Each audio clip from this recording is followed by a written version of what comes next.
Lelo Burti is a folk sport. It's a tradition here in Guria region, and the big game of the year is done at Easter time in this village, Shukhuti. So we're waiting here in front of the church. The ball, which is this big black ball filled with dirt and sand and wine, is already waiting inside. The priest is out the front doing his media interviews. He's waiting to go in and grab the ball and start the procession to start the game. So there's a big crowd here already. There's a market. There's been wrestling matches all afternoon. Really a lot of cars and people have started piling in now. It's about 4:30, so we're waiting for 5 o'clock when the kickoff happens. Let me tell you a little bit about the history of Lelo Burti. So the name of this game means field ball, and this is a precursor to rugby union, which you might know is very popular in Georgia. Essentially, the game is a giant scrum where hundreds of people from two opposing teams push and pull and shove and try to get a ball over their goal line. In this case, the goal lines are two streams.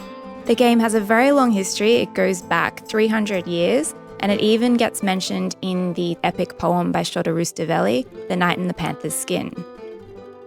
Some say that Lelo originated during the time of the Ottoman Empire, when, according to legend, a small group of soldiers from this part of Georgia managed to defeat an Ottoman army.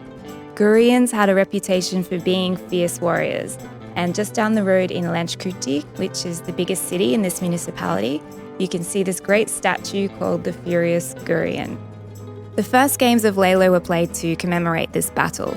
Today, it's played with this giant 16-kilogram ball, which is filled with sawdust and sand, and it's sort of a no-holds-barred game. As you can see, it's pretty rough.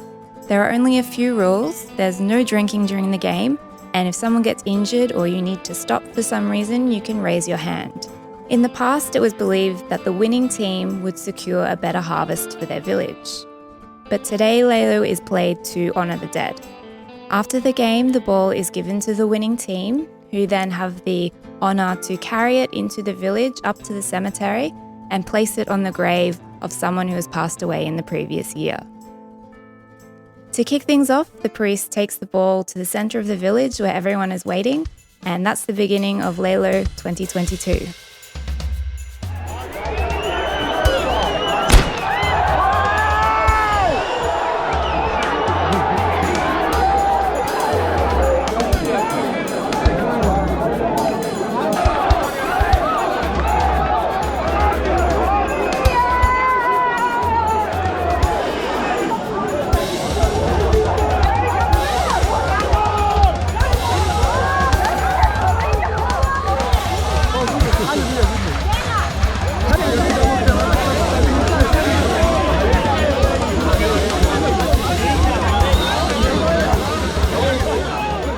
So it's almost 7 o'clock. This has been going on for 2 hours now. They've come across the road into this field. There's a stream over here, another stream here. We're waiting to see which team can get the ball over the stream first.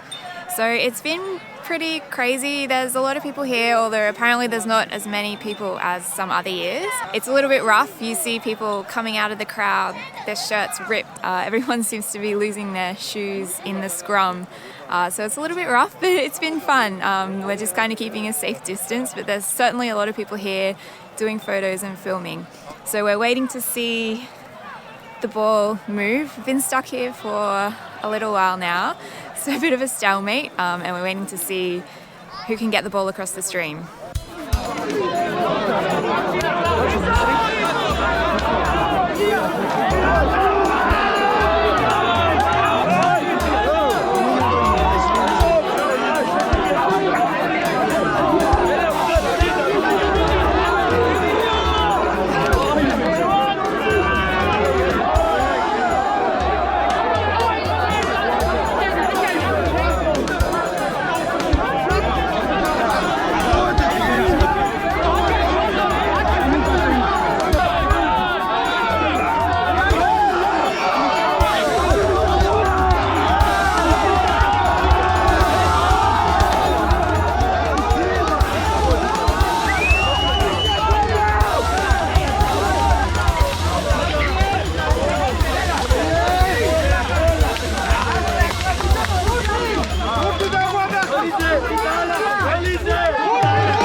Lelo is a really unique tradition, and it was an amazing experience to be here for this year's event.